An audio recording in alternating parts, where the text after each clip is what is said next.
We're all Darth Vader. Oh, so delicious. So much butter flavor. Welcome back to Come and Brew It Radio. Welcome back. Yeah. Welcome back. So during the break, I personally started drinking some low ABV beers. I cracked out the Natter Days, and I don't think that's actually low ABV, is it? No, it's 4.2. I mean, Fair enough. you know, Yeah, I mean, bro, you can get pretty toasty on that. it tasted like strawberry lemonade. I could totally get probably stupid drunk on that stuff. You got to be careful with that stuff. It do you mean infects your probably? vocabulary, and it's totally pernicious, bro. For the record, I'd like to say that I hate Google Docs. So I had more notes for the second half as part of the, and they just disappeared. So I don't. Google Docs is stupid. So I kind Oh, of look at my phone pops up. When I say Google Docs, my phone pops up. Oh, did you say Google Docs? Yeah. So, all right, welcome back. We are going to do a couple of things here. First of all, we need to, I guess we should have talked about this at the break, about our coupon code. Yeah, does anybody have a little baggie? I mean, no. well, Eric, probably. Not that baggy. Are you talking about I with the resent that Patreon names in Yeah, it? the Yeah, names I bag. don't know. I mean, I don't have I an could just Aaron pull up the Rodgers. Patreon account and we could pick the first name and There last we go. name off Go the ahead, list. do that, and we'll get to that. We're gonna take a couple of Patreon listeners and do a giveaway here.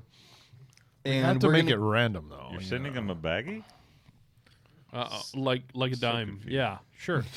$10 gift So certificate. what you can do is you can pull up the list. I'll run the random number generator. will count There we off go. it. Yeah, there Perfect. you go. Boom. Yeah, Teamwork, baby. 2-factor, bro. 2-factor. Whoa. Whoa. So Chris got all broed out on us at the really- break. I don't know what happened. I mean, What was he drinking? he came that back broed in him out. I think it was the all- wine. he got upset because I told him he was breathing in the mic the whole time. It's all right. We broed down during the break, and What's that, bro? Over some peach wine. Yeah. so we're gonna get into our main topic here, which is low ABV brewing. It's something I've been looking forward to covering for a while, because the more I brew and the more I have my beers on tap and want to drink them all the time, the more I want to have low ABV beers so I can have a few beers after work. So and- you can drink your beer all the time. right, and not be hammered. You know, I've got shit to do. You know. Everybody's got shit to do. We can't just be hammered all the time. I mean, occasionally it's nice to have those beers where you just want to get kind of just stupid and Oh know, yeah, forget about Well, that. night trust night me. beers, I yeah. love my 8% I like beers, night night beers. but But there's I something. got whiskey for that. We have that too. But there's definitely something nice. Like on a Saturday afternoon, you start mowing the yard at 1. You get done mowing, and I know your yard. You got a big ass yard. So I don't start at 1. Yeah. Well, exactly. But it's one of those. If it takes you several hours, you AM. start drinking beer, and I mean, by the time you're done mowing Yeah. the yard, you're drunk. If you're drinking some big He big falls beer. off his riding lawnmower. Run myself over. Ah! Just like the upper class twit of the year. It's just like, what was it? Wasn't it George Jones that got arrested for DWI because he was riding to the bar on his possum? freaking On a tractor. on his freaking riding lawnmower? I think that's what it was. Yeah. Yeah. So the public service announcement there: you cannot drive your mower down the street drunk and be okay. You will get pulled over. She Yeah. was hotter than a Also, Tudor. on the same note, just because you've been driving around with a broken taillight in a small town for 6 months doesn't make it okay. Or, Oh, de- God. or Oh. deployed airbags. Oh, that was strong political We commentary. were not from supposed Chris. to talk about breasts tonight. So anyway, we're going to get into low ABV brewing here because, you know, just like when we talk about high ABV brewing, which we talk about more than anything, I think, because there are challenges that go along with that in terms of yeast management and recipe development and all that good stuff. The same thing applies when you get real low. You know, there are a lot of things you got to look out for to make sure that the beer that comes out still tastes like beer and isn't watered down and doesn't have some problems with it. It's not seltzer, basically. It's not You're seltzer, making right? beer Exactly. So, Greg has brought in a few low ABV I beers got that two. he's brewed. Yeah, we got two here. They're Oh, is this one Greg's? is a Yeah. lager. Yeah, Bur- this it's is the Greg's same here. recipe on both, but one's a lager, one's an ale. And then Well, Mike's got the lager's better one than or the two here, and then we've got some Yeah. commercial examples here Well, too yeah, that we're I- going to drink. I think the way to do this, a good thing would be to drink some of the commercial examples, and just kind of talk about what it is that we like about the low ABV beers, so that when we get into the brewing discussion part of it, we can then talk about how do you achieve those results, because like I say, it has its own set of challenges Yeah. that come along with it. So It depends on how low you're going to. Like my two, that's the lager's 1.7% and the Yeah, that's ale's super 2%. low. So That's super low. this is kind of designed for. I was trying to make something that's enjoyable to drink for a long term, and so far, like brother-in-law likes it. Some of the friends that have had it like it. So that's the Well, lager. Not the Yeah, ale. I think that's the biggest problem. And you guys all know Mark Wedge, which he was a hell of a brewer, and due to health reasons, he had to actually change to drinking low ABV beers. And he was kind of, I think he really kind of opened our eyes out to man, you really can make great drinking beers that are 2% or less. right, and on that note, I want to make sure that we cover this on an all grain side and an extract side, because Right. the principles are the same in the finished result, and when we get into it more, we'll talk about that. But you know, the pitfalls and the issues with brewing low ABV are the same on both of those, and you there are things that you need to do to make sure it still tastes like beer, basically. Right. Well, and I think the biggest problem that you face first off is I guess the biggest problem when you say, Greg, is probably you can get infection a lot easier because you don't have that alcohol. That's a really good content. point. Yeah. So the beers don't last very long. You have to drink them relatively quickly because they'll go downhill in a real quick. Well, and on the infection part of it, part of what we count on to keep beers from getting infected is just the fermentation process in general, creating a lot of CO2, creating an environment that's just not friendly to bacteria. Your yeast takes over before the bacteria has a chance to do anything. Well, your fermentation is so short on a low ABV beer, and you don't have the alcohol there to act as an antiseptic, that there's a huge possibility for infection. I hadn't even thought about that part of it. Well, and then when you're using a lower alcohol beer as well, you're probably using less hops, so that even more opens Right. yourself up for infection. But Mike, what's this first beer we poured out of the growler I here? was That's just- El Dorado, right? No, this actually here. This is table beer. It's No, the one in the growler that you. that was Greg's. That was Greg's. That That was Greg's. Greg's. Okay, that Yeah, was, that's the 1.7. is that El Dorado hops? No, that's Columbus Centennial Mandarina Bavaria. Really? Wow. Okay. That's a That's lot nice. of hops for how low it is. Yeah, that's kind of the goal, to see how it would Yeah. how it would work with that. It tastes a lot better than James's hop water. That shit sucked. Yeah, my hop water sucked too. I tried. I thought it. Now my hop water, I fed it to people who aren't beer nerds like us, and they all loved it. Well, They're they're like- stupid because it's terrible. Well, yeah, they're all stupid, but they're also my fellow Fucking employees. terrible. So I mean, Did you taste James's? no, but I heard it was worse than oh, mine. James's was bad. James Just who? bitter Lalonde? as shit. No, Trimble. Trimble. Oh no, I didn't. Lieutenant taste it. James. Oh. Yeah. So this Lieutenant one, James. Chris, But pulling up the Patreon page, because I'm a Patreon, I can't see the list of Patreons. Yeah, and I can't remember the password, so I can't log in. Try logging in from Stubby's computer. Maybe it'll autofill. Welcome back. So this beer here, though, this is Hop Fusion. It's their 925. It's their latest beer, and they categorize it as a table beer. It's 3.8%, 12 IBU.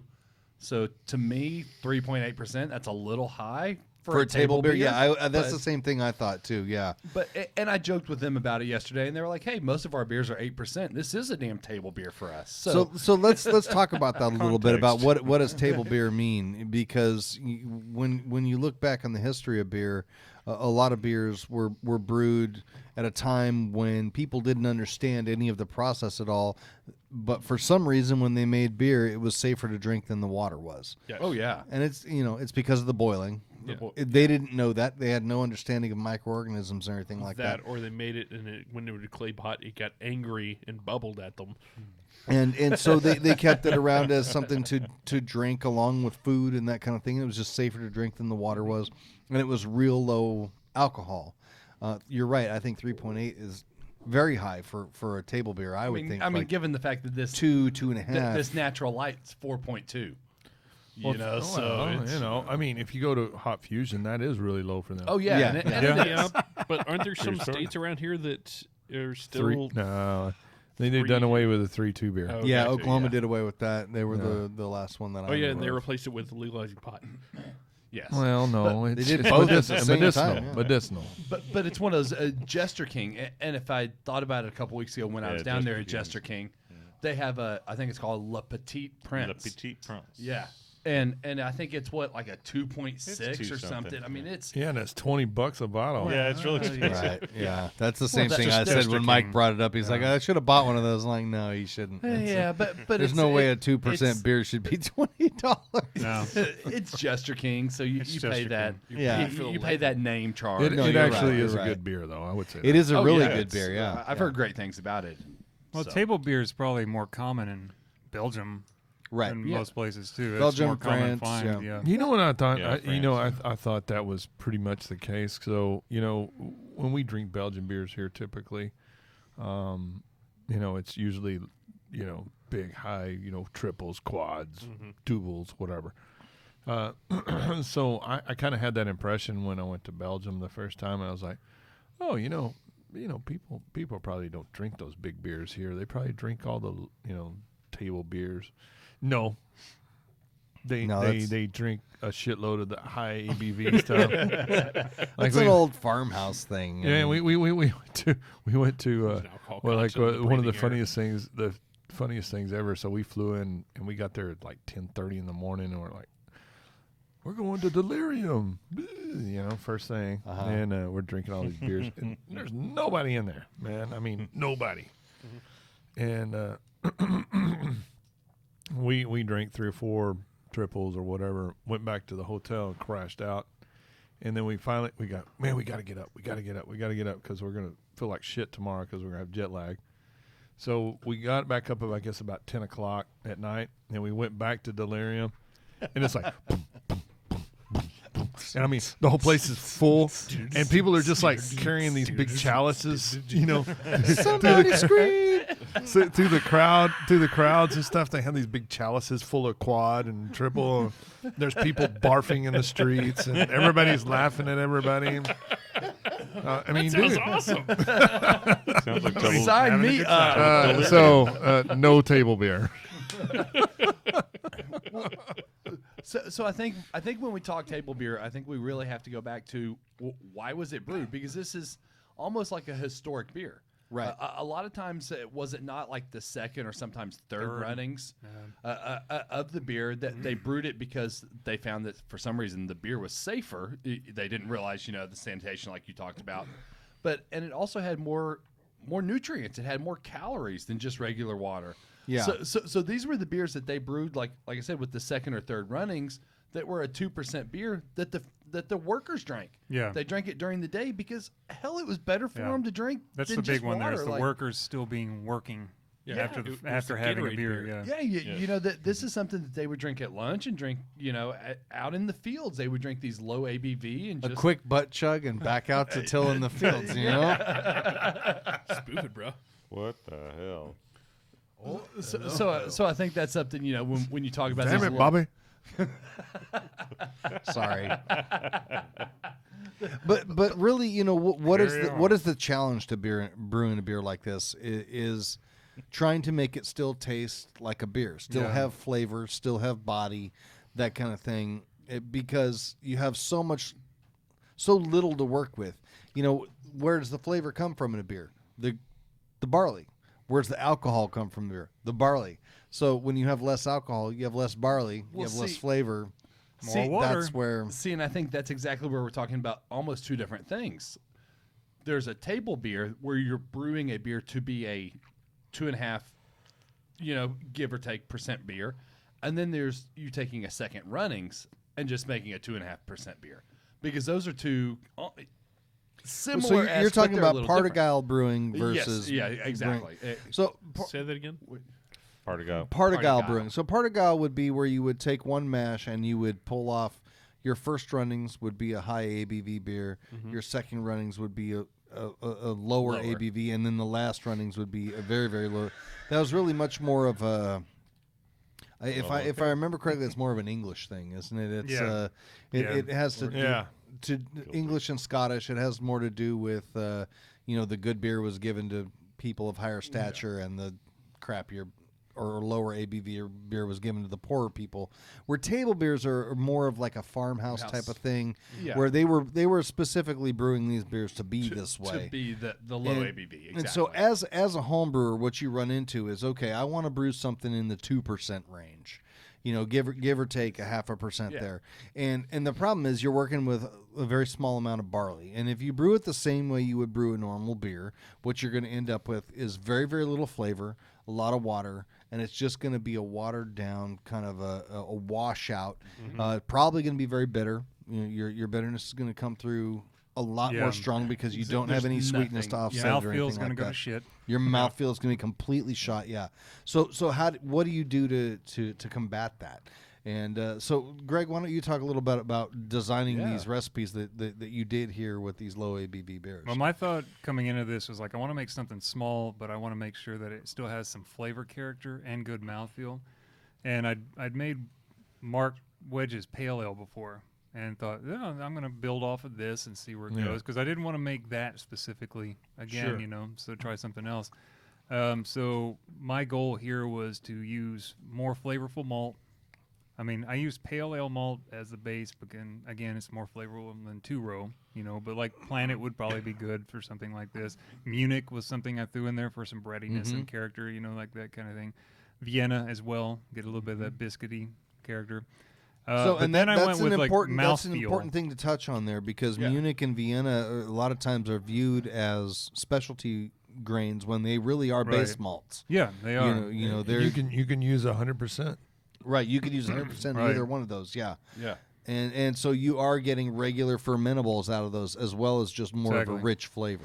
Yeah. Exactly. And then for me, I was like, I really got to nail that mouthfeel, because that's what I hate the most about the low ABV stuff, is like drinking water, like you said, hop water type of thing, and you don't want that. So golden naked oats and carapils with a little bit of crystal malt, and then also some honey malt is what I threw in. But like the other key factor was maltodextrin. Yeah, these have too much in it.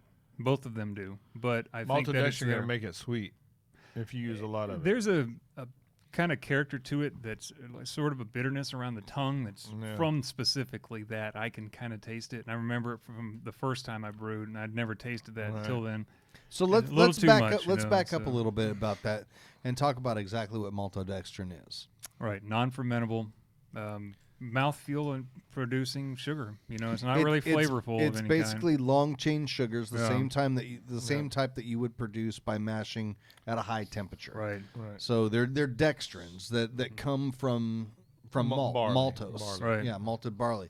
And that's why I wanted to touch on the extract portion of it too, because one of the things we talk about when you're brewing extract is it's tough to get your fermentability exactly where you want it to be, because you don't have control over the mash temperature. Someone else has already done that for you.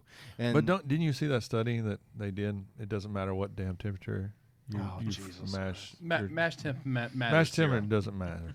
Mash at 130, mash at 190, it doesn't matter. Wasn't that done by the Philip Morris brewers? Philip Morris. No. So seriously though, it's really funny because we found that and I never thought that this would be the case, but the people are really utilizing maltodextrin now, even in the pro level. We sell a shit ton of it. And, Which really surprises me on the pro level because it's good basically what modifier. you're doing are you're putting dextrins into it, which you can do that with mash yeah, temperatures. but not what they're trying to do. Well, what are you talking about? I mean, are you talking about? Well, because you can't get that amount of dextrins with just a mash. There's a lot of density in Yeah, so you get a maltodextrin. lot of density. You got a lot of mouthfeel. For what type of beer are you talking about? You're being very typically, cryptic here. Yeah, Stouts. well, I would say that a lot of these guys that are doing these dessert stouts, Pastry stouts. are using the shit Okay, ton of okay, this. all right. Dessert So stouts So they're and not more. wanting the flavor of lactose. They're still wanting Malt Sugar. flavor, malt yeah. flavor in there, but Yeah. but not milk sugar flavor. Yeah, because and I think you probably would agree with me on this that lactose is a weird flavor. Yeah, Yes, it is. yes. If you use a small amount of it, it's okay. But I also if you- think if you can't create enough dextrins with the mash, that you're trying to do something that shouldn't be done. well, that's just if you don't like pastry stouts. Man, mash at 156, 157. I'm telling you, you can't get the amount that these Yeah, guys are going then for. you shouldn't be getting that much. The difference being with these low ABV beers, yeah, when you're doing extract, yeah. you have to put the amount of extract in that's going to hit whatever ABV you want. You cannot control the attenuation from that point Right. on. Well, and I think for the low ABVs, it's important to use maltodextrin because Right. I don't think you're going to get water if you Right, don't, if you right, don't have exactly. some maltodextrin. And- So I guess it's a catch-22 because if you are drinking a low ABV beer and you add a lot of maltodextrin, it is a lot of calories. So, but I mean, it's a trade-off, you know. Well, Counterproductive, Are yeah. you brewing a low ABV beer because you want less calories, or are you just doing it I because think you want so. less Well, alcohol? I think it's less alcohol. Yeah, I mean, yeah. Yeah. So if you want less alcohol, you're I think just it's all using- the above. Can't you get the similar results on the all grain side by doing step mash? no. Step mash still is think- Not with that low. No. So here's kind of what you got to kind of look at when you're doing a mash. And this is kind of what I was getting at. It's the extreme opposite of what we were talking about with the pastry stouts, but it's kind of in the same vein. When you have so much grain, you can only get so many maltodextrin out of a particular mash, and that includes even small ABV. So if you're only doing 2% and you're using 5 pounds of grain, you're only going to get so much dextrin malt out of you, even if you mash at a higher temperature. So you end up having to supplement that in order to have a little more mouthfeel. Okay. When you say, Greg, what Yeah. are you saying with that? Yeah. I mean, there's only so much dextrin malt you can punch out of that grain that you've got in your mash. And it's and let's talk about exactly the principles behind that, because when you're talking about mash temperatures and you're talking about activating enzymes, what you're talking about is temperature plus time and what's more and less active. So you've got your beta amylase enzymes that are more active at lower temperatures that create more fermentable wort. Then you've got your alpha amylase enzymes that are more active at higher temperatures that create less fermentable wort. Now, at higher temperatures, those are more active. I think that's the other way around. Yeah. I think No, alpha no, it's creates more fermentables No, from it's starches. not. Beta is Alpha's the lower or the higher end, which Right. creates Beta is the I think lower. alpha is the one that breaks it down more, if I'm not mistaken. You are mistaken. It's beta. It's beta. I totally agreed with you until Chris questioned you, and then I was like, "Oh shit!" There's gonna am I be a wrong? knife Okay. Well, why would you put alpha amylase? I mean, you put alpha amylase in your beer to break it down further. Why would you want to use it if it was All right. Well, you high? can argue with Okay, who you but- want, but beta amylase is the one that makes the more fermentable wort. But the thing about it is that you're not talking about absolutes. You're at lower temperatures. It's not just beta amylase working. Both beta and alpha are working. yeah. And at higher temperatures, it's not just. It's just that one is more active in the higher temperatures and one is more active in the lower temperatures. But they're both always working. Which so is why you do even a step even mash. if you're in the higher temperature range, both your betas and your alphas are still working. So you are still going to break down. You're going to break down into fermentable sugars.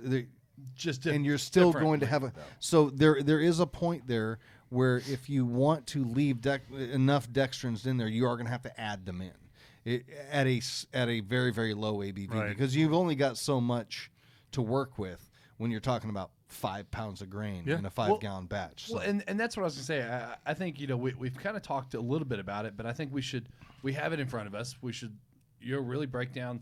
This was a 12-gallon Yeah, batch 12-gallon here, batch.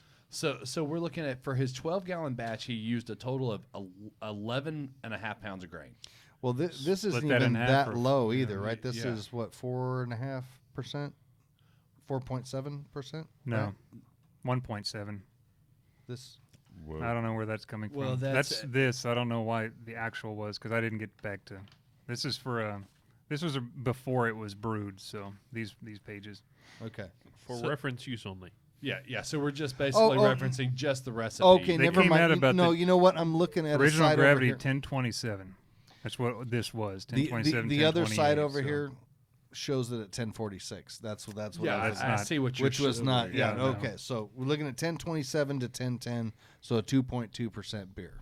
Yeah. Yeah. I mean, that's what were your first runnings, like a 1030? I mean, that's a 1027 final. That's nothing. I never like, checked the first. That's one thing I didn't go for. I just waited it out, knowing. Yeah. Well, this No- was actually a knowing it brew was in a gonna be bag. nothing. This is a brew in a bag batch, knowing how little bit of grain I'd have. I said I'm not gonna mess around and over sparge this. That's something else I'd be concerned Well, about. see, with this yeah. less- I didn't want to get to that quite yet. What I Yeah. want to talk about is on the recipe design side here. So in this, you've got both carapils, yeah, which is a dextrin malt, Dextrin malt. which is just going to leave long chain sugars in there Right. that are unfermentable, and you've also got maltodextrin. So you're Right. ensuring with those two things that a lot of the sugars that are left in this are going to be unfermentable. right. Because your final gravity on this is 1010. You really don't want to get below that, particularly with this low of ABV, because that's when it's going to get watery, Yeah. and that's when you're going to run into problems. So in your recipe design side of it, you've Yeah. got to make sure that you're leaving dextrins in there. That's pretty much it. I mean, that's the key to all of it is the fact you're really just considering how many beers you've had. Like I like this better than a Michelob Ultra. It seems like it has more flavor character than Oh, that. I wanted absolutely. something more than that. But This that is what we're was drinking right now. Is this? the recipe? one that you poured out of them. Mhm. Yeah. So that's the Oh, lager It's version. got a ton of flavor to it. And that's what I was looking Yeah. for. Is something It that's really like you're does. drinking a regular beer, Yeah. as people are trying to do now. You're drinking something that's a regular beer, except for it's only just under 2%. Right, right. So So the other thing that you've got to look at with something like this is and this is one of the things where I really like Beersmith, is that it lets you look at the relationship between IBUs and ABV. right. Where when your ABV gets real low, you're able to dial your IBUs into where they are in Yes. line with that. Yeah. Because this is Using only their 18 and a half IBUs in this, and that's a really nice sweet spot to Right. balance out that malt that's in there. And you've got to, so on your recipe design side, you've got to do two different things. You've got to make sure that enough dextrins are going to be in there that it doesn't dry out too much, and you've got to watch where your IBUs are going to land. You've got to dial them way back from where they normally are, so you're not you don't want to land in that 25 to 30 IBU range that you would normally land for a beer like this, because it'll be bitter as hell. Yeah. Because And there's again, just not much timing there. of when you're adding everything. Things Right. like for this, most everything went in for steep whirlpool. With let's see, I think I added Columbus. I think it was at 30 minutes. It's not showing up here on my Yeah, sheet, you wrote so- 30 I think minutes 30 on here. Okay, yeah. So with CTZ, which is a 15.5% alpha. Yeah, didn't take much. If you want to get any flavor in there at all, you can't put it in too Right. early, or you're gonna way overshoot your IBUs on it. So. And I was specifically going for American style Shooting. And pale lager Mm-hmm. or pale something here, not necessarily pale ale, but within the range of that with citrus character and things like that, like Mandarina Bavaria, orange and along with the orange and citrus and Centennial and whatnot, and a little bit of dankness possibly from CTZ. Mm-hmm. So Now, it's important to note that on the extract side, if you're doing this extract, you can still do the carapils that we're talking about. yeah, You just steep that at 150 or whatever, like you normally would, because all you're going to pull out of that are dextrins. You're not going to get fermentables out of it. And then add maltodextrin into it. It's the same thing. So, we talk a lot about that with extract. And when you're in the 5.5 to 8% range with extract, you don't need to worry too much about that because your attenuation is going to be pretty middle of the road anyway.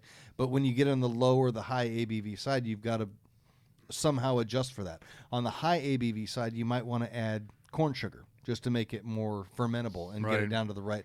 On the low ABV side, you've got to do the opposite and add something in there that's not fermentable to keep your final gravity from getting down too low.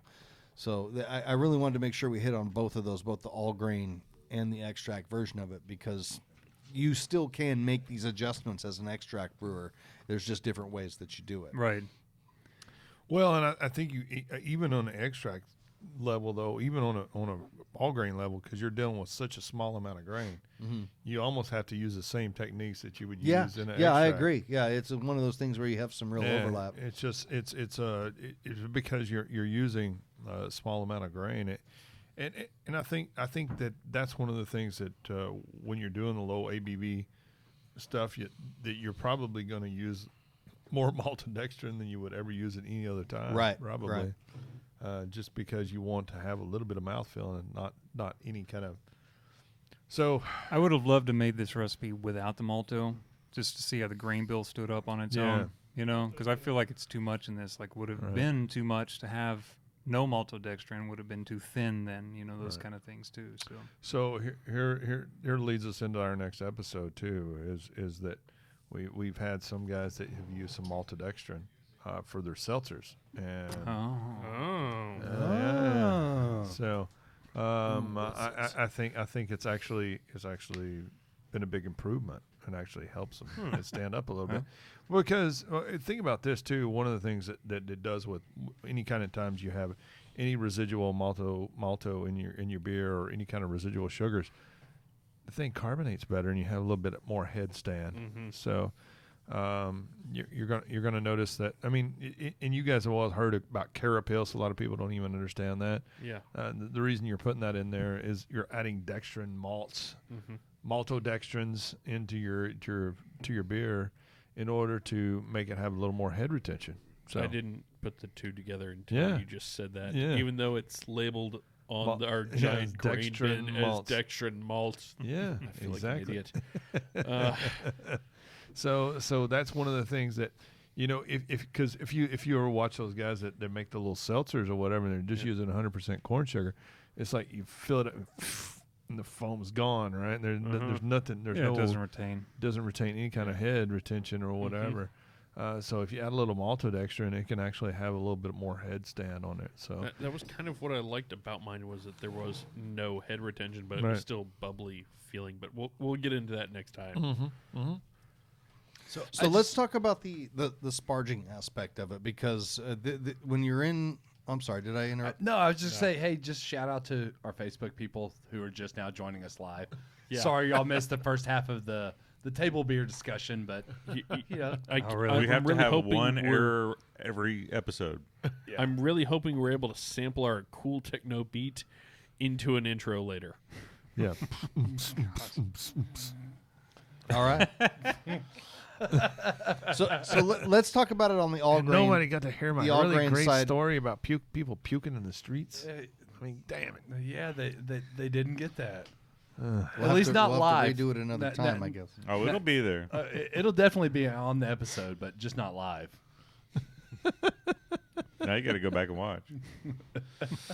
So where were we now? So let's talk about the all grain part of it and the sparging, because this is something that with an average beer you don't have to worry too much about unless your efficiency is terrible.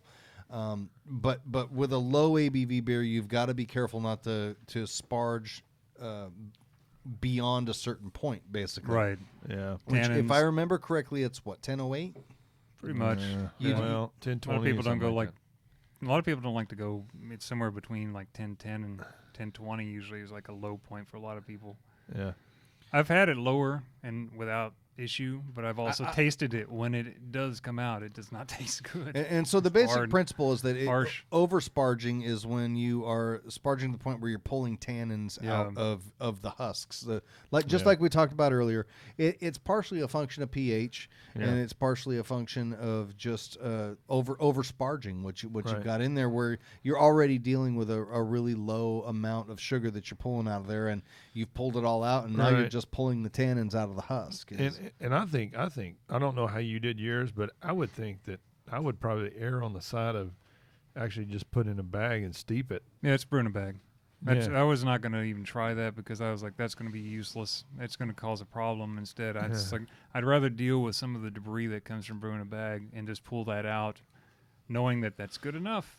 I mean, especially since I'm going for low ABV, I should have what I need in there. You know, so.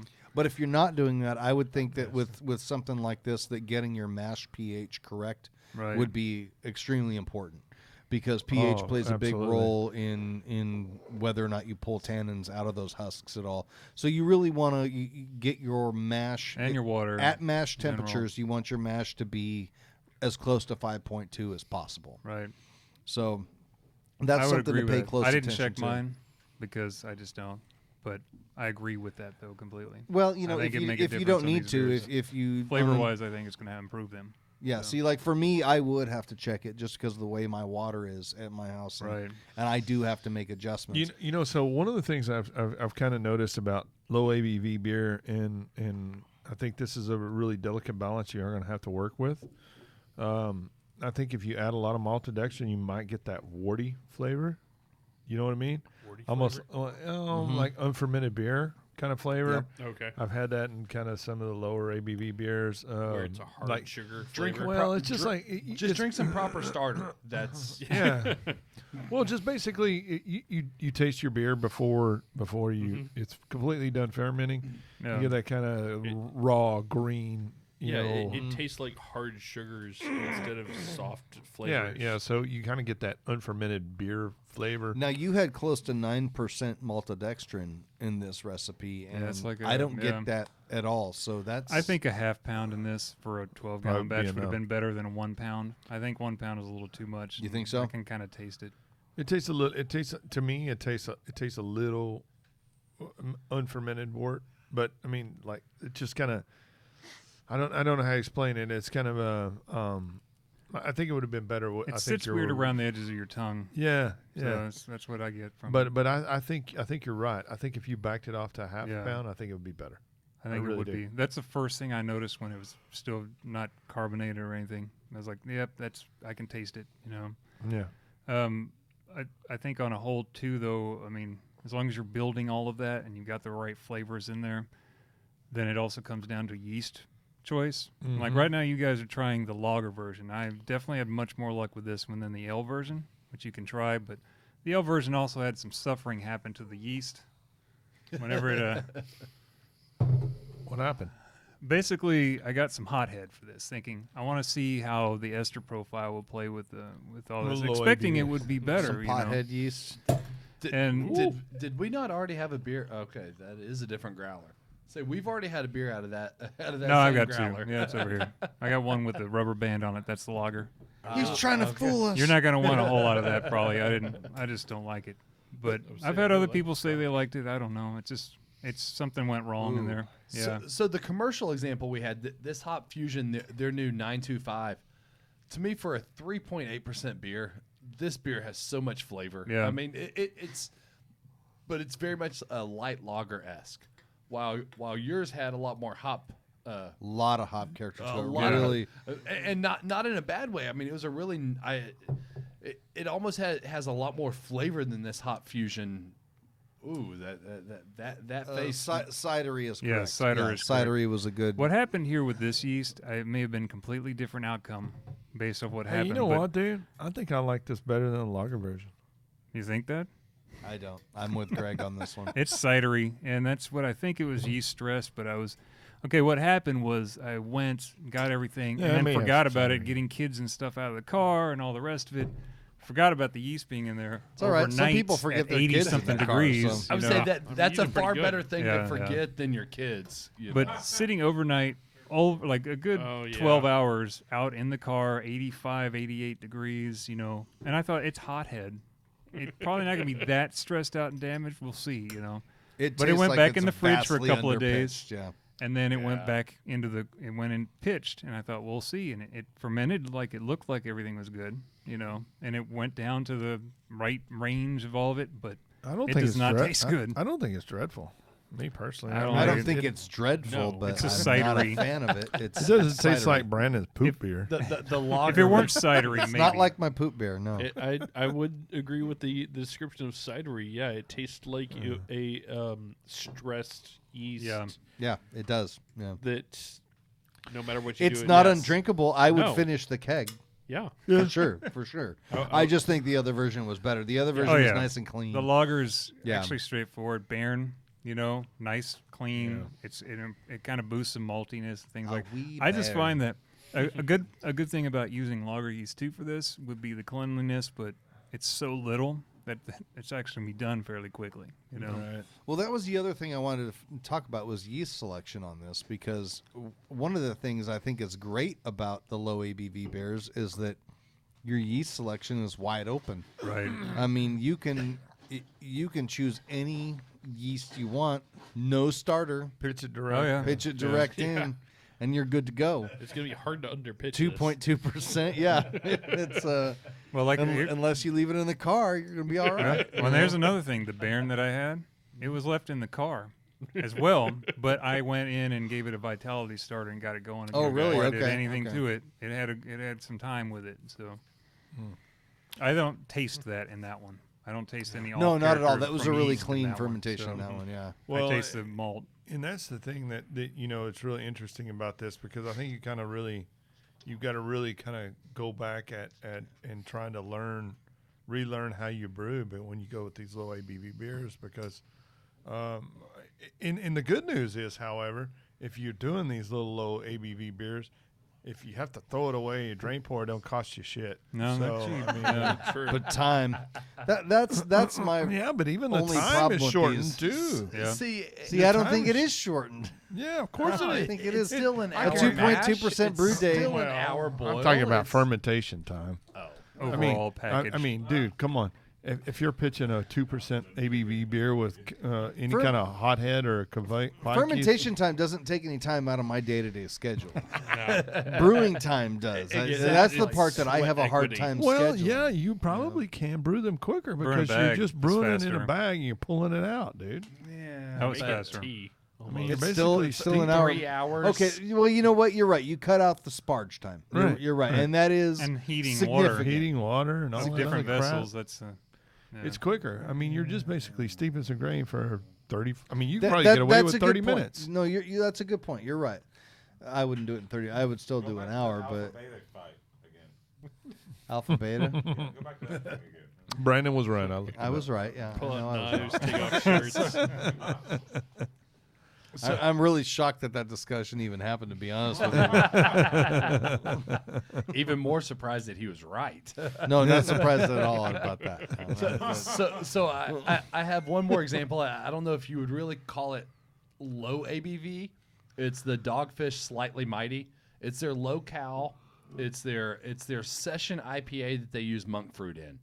So basically what they did is, from what I understand, they brewed a brute IPA and then back sweetened it with monk fruit. So it comes in So at if you guys want 4%. some monk fruit, I have some to play with if you want some. Oh, y'all want to come play with my monk fruit? Yeah. It comes in at I'm not 4%, falling for that again. So again. So there was an article that somebody sent recently that went around our group chat, the craft beer industry and the trends that everybody's not a favorite of. So we've already talked hard seltzer. What other trend do people hate that we're going to talk Soft The seltzer. one that I hate is the use of ridiculously obscure fruit names as though everybody's already heard of them. Like, oh yeah, this has monk fruit in it. Like, oh, a monk fruit. Yeah, okay. Wait, well, I made a monk fruit pie this fucking Saturday. I mean, Brandon, are you saying you don't buy monk fruit where from have you Kroger been? like I do? I mean, seriously, where have you been? I drives got monk me fruit on the nuts. regular. Like, I mean, I Okay, buy so monk fruit by the what kilo. monk fruit? So what monk fruit is used for It's purely used for like a sugar substitute. Yeah. It's like ultra Shit, that's sugary as hell, right? I mean, it's just It's buttload, super sweet. I mean, it's like a little pinhead will just like set you free. Like, what is it, like 30 or Set you 300 free. like times? oh yeah, it's stupid. It's a stupid multiple sweeter than sugar. Yeah. But this is pretty good. I mean, It smells really good. It has the characteristics of a Smells like monk fruit. of a nice IPA. That's great. I mean, I like that a lot. Actually. you know, that's What would you say? This 3.8, 4. 4?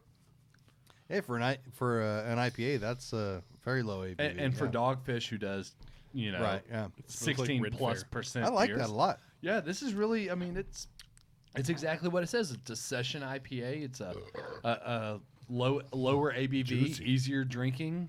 I mean, it tastes kind of piney to me, but I've been Yeah. drinking sour half the It's night, super so. crushable and like It it's is just kinda fire, man. Like You're gonna fucking have.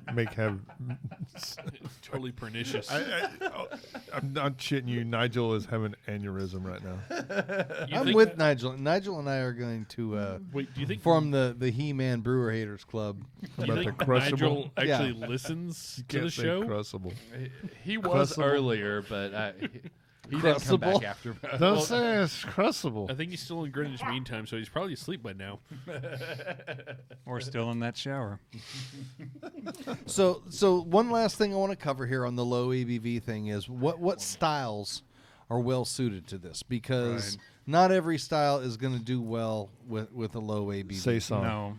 Saisons Saison's are definitely suited. fantastic Yeah, for that's low the table ABV, beer. and that is what table beers. Yeah, they're farmhouse beers. Well, they're super dry to begin with. So Right. Right. they're Well, kinda see, like thin. when I did this, my thought was like, I don't want to go Belgian because you can get away with a lot more with a good yeast character and a watery beer, because a lot of the ones I've had have been mostly Belgian. So you didn't Saison want to type do stuff. that? I did want to. I wanted to see what would happen if I could just make one that's Try more to like do a something standard. different? Yeah. Okay. You know, like a typical beer you'd get anywhere, pale ale or something. You know. So I mean, you could probably do Berliner.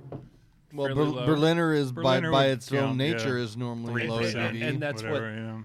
that's what I'm passing around right now. You can It's- actually produce a lot of acid without having any alcohol production. Yeah. So Okay. Yeah, depending on so- which. I mean, think about micro you're using. kombucha. You know, Yeah. you know, it's like sour and shit, and And same, tastes like vinegar. yeah, But you know, it's good for your stomach and it's good shit. for cooking. Along the same lines, you could probably go with a Goza as a low ABV, right? Goes a Berliner. Yeah. They're yeah. Same. And I think you could do a Weizen. You could do a really Yeah. nice Weizen beer because it's got a lot of protein already in it And it yeast shouldn't be that big suspension in the first that gives place, it so. some body and some fluffiness to it. Yeah, where it's normally going to be 4.5% or so. I think you could take that down to 2.5% and still do okay. Yeah. You know, with a high. Well, mash you're starting to worry temperature. more about mouthfeel and when you've got the flavor profile handled. Then it's Well, that's mouthfeel, why you I know. think anything with wheat or rye in it is going to help because Right. it's Or got oats. that high The protein. oats Yeah, or the make a oats has got the difference high there. protein content in it that's going to leave some mouthfeel. Right, and one of the things I would think too, you know, is that anytime you're making these low ABV beers, is that, you know, think about it, you know, on the lines of, you know, think about what makes a great low ABV or like a really dry beer, and kind of use that in for your, like when you're thinking about formulation, like the dry beers are thinner, less body. So those particular styles are probably going to work better for that particular like low ABV stuff. Though, did you use any of Mark's stuff for, like, he had a unbelievable pale ale. Now, I've made that pale ale before, and that's what gave me the maltodextrin and the lower hop rates. I mean, and also Beersmith, I went with experimental beer because Okay. it still helps you with those scales to make sure that you're not out of balance with what you're doing. If you Very can keep good everything point. right down the middle, you know you're still making a decent beer in some way.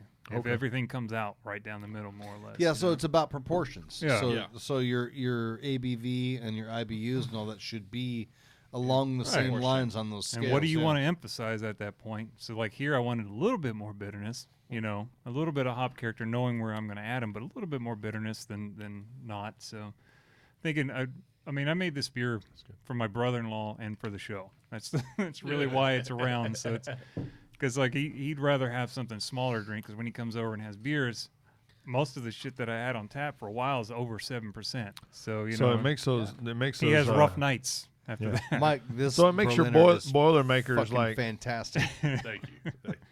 So you can drop We've been your happy whiskey with in it. your Boilermaker, makes it a lot less Very to good, drink. dude. So Very Yeah. Thank you.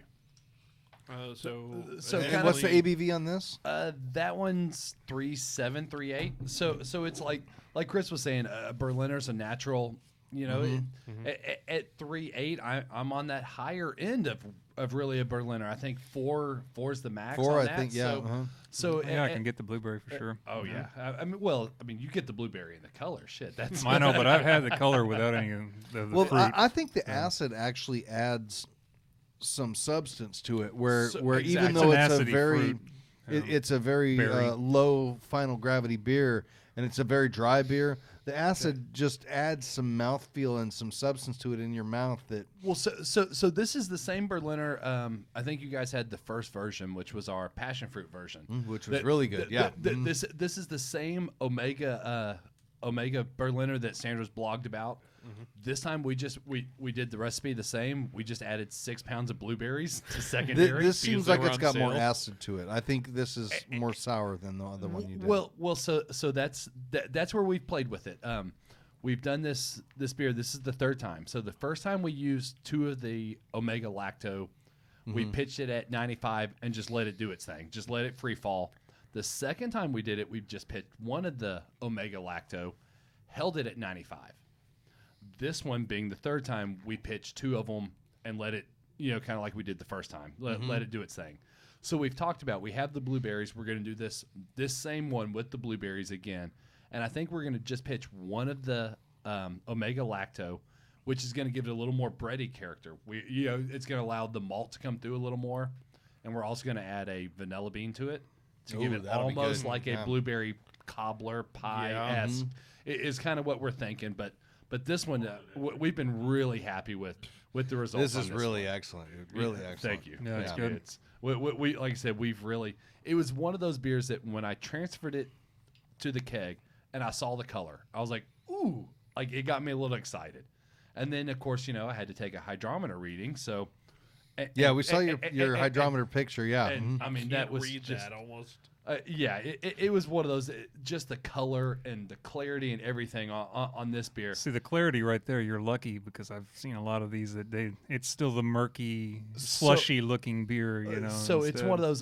That I got a shout out to Ryan at Red Gap. He's one of our pro customers, and he's given me shit with this Berliner before. Just told me be patient because I've joked with him. Hey, I can turn this Berliner in 10 days. He's like, patience. Right. So with this one, I was patient. I let it sit on the blueberries for 2 weeks, and then I cold crashed it. And I think that patience, I let it sit a little bit longer, so it sat, so it was able to settle. And then I cold crashed it, so it was able to settle even a little bit more. Yeah, because that's pretty And damn it's, clear. It's especially for having actual blueberries. in it. Right. Yeah. And this is totally one of those beers. Like I said, the flavor holds up. For me, it's one of those. Every time I pour one, and I get that color, and I get this big, thick pink head.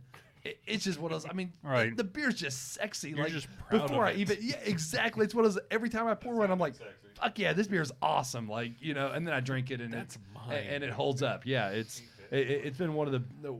Yeah, it's one of those beers that we're super like. Remember happy when with. we're talking about blueberries here? This goes back to some of that fruit stuff. It's like we're not talking about. It doesn't taste like blueberry cereal or the blueberry syrup at IHOP or some shit. And this is the actual fruit flavor in the skins. This tastes. It's like not the you took same a as like the handful of extract blueberries. flavor. Yeah, Well, not and- the same And like I said, as extract. I mean, we use 6 pounds of blueberries per 5 gallons, so there is a lot of blueberries in this beer. And if I recall correctly, y'all froze them and then shoved them in. Well, actually, so what I did Shove 'em in. is I Stuff 'em in I there. froze them, and then we thawed them, and then at that point I mashed them, Right. and then heated them up just Macerate, to make sure I heated it up to like 170, I think it was, give or take. Okay. And then at that point I did. Okay, So you went I, ahead and pasteurized pasteurized. them. I went ahead and pasteurized it. Just even though I froze it, that's But you're not still- setting the pectins at that temperature. That's what you want to be careful of. Yeah. Getting them too too hot, you set the pectins, and that's when that haze will set in. You'll never get rid of it. Yeah. So it's one of those, can I repeat this? I'm going to try. You know, you might have really using the excellent, blueberries. man. Really nice. You might have to wait till next year to do this correctly. Well, no, I've already bought the blueberries. Oh, okay. Never mind. I found them like a week or two ago on sale again. And ones. yeah, you know, it's just not. It's not. If you're gonna freeze them anyway, I mean, well, but it's yes, yeah. but it's getting the mixed bag that you get from actually buying a crate of blueberries.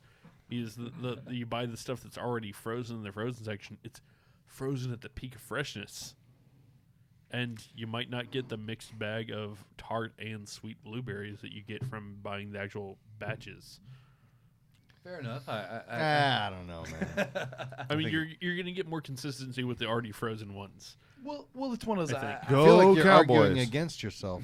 I tell customers in the shop, go fresh if you can.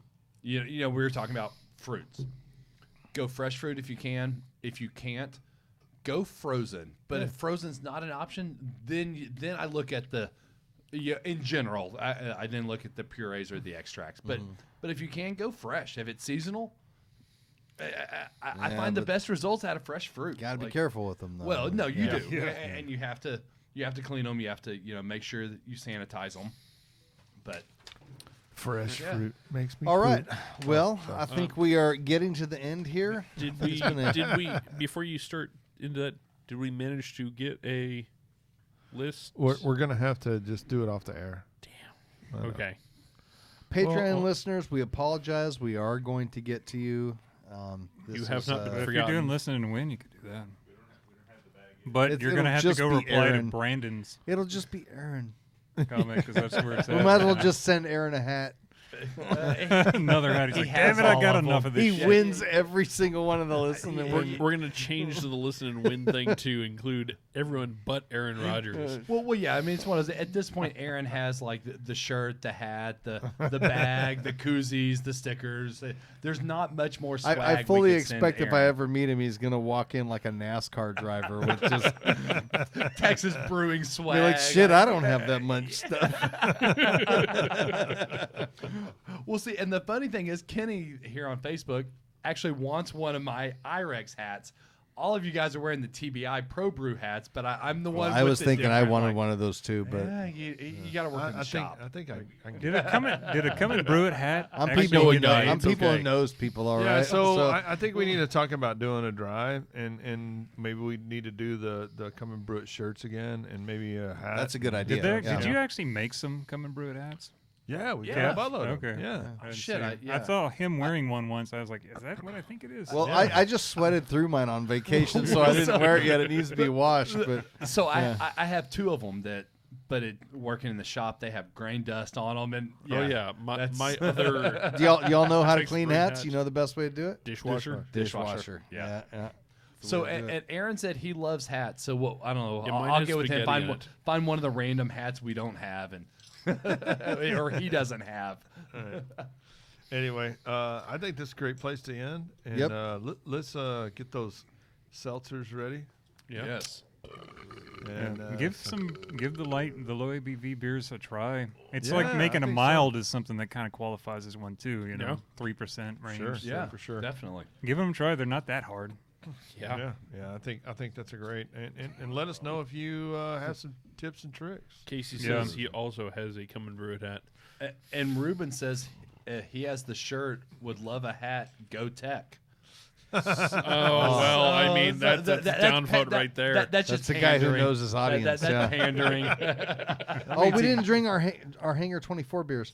I just want to give a quick shout out here. I'm gonna put this up on the camera Drink here. them all now. To Hanger 24, We're gonna which was in Lake Havasu City, and they're also in Southern California, and also to Mud Sharks Brewing, which was in Lake Havasu City. Both fantastic breweries. I had just great beers from there on vacation, and both of them were awesome. So we're gonna drink these when we're off the air here. Yeah, sorry you don't get to hear about us drinking more Or- better beer. Congratulations, you're not going to get to hear from them. So thank you for listening to Come and Brew It Radio. In future episodes, we'll be getting into the new trend of low and Hey, See, that it sounds didn't- about the same. Damn it! It didn't save the thing. Your I hate Google Docs so much. Fuck you, Google Docs. Your Google Docs is garbage. So in future episodes, we're going to be talking hard seltzers, bearded guards, and I don't know what other alternative that is what I had written. delivery systems. Beer and boobs, I think. And some weird other alternative fermentation practices. Alternative. Alternative. So I'm sorry, I had my first real night of sleep last night. you can also check in with. You don't have to make excuses. They're dude. nice when you get them. I like alternative better. It's kind of like aluminium.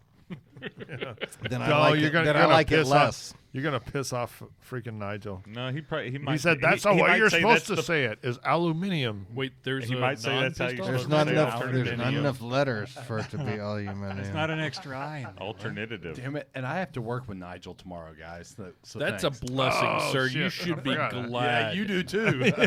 I'm gonna tell you right now. Damn I'll it. kick Nigel's ass the next time I see him. That's what's gonna happen. He's gonna throw a shoe at you.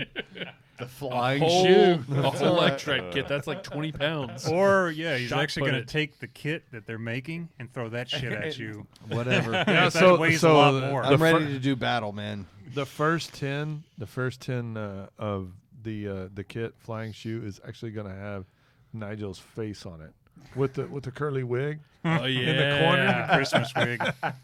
Collector's edition. The closer- Yeah. the So collector's order one of the flying shoes tonight And you're gonna get a special edition one. because Nigel works tomorrow, and that'll just piss him off. I'm gonna order one tonight. Call in, Nigel. Call in. edition. All right, There guys. it is. Hang on. All right. So thanks again you see for that? listening to Come and Brew It Radio. Be sure to share with your friends on social media. Give us some ratings. On iTunes and Stitcher. But don't judge it on that picture of Nigel. I mean, No, that is a really accurate representation. To me, that Hold on, I can find it. I that should can make find you it. afraid the same way that I am right now. All the shit I've talked just today on our Yeah, group text you're message. gonna get it. Oh yeah. I'm sure he was telling you last night at Brutal. That I'm He's in throwing for it. both shoes at you. Well, you know what? I And get some I feet. get the shoes when I don't deserve it, so I might as well do something to deserve it.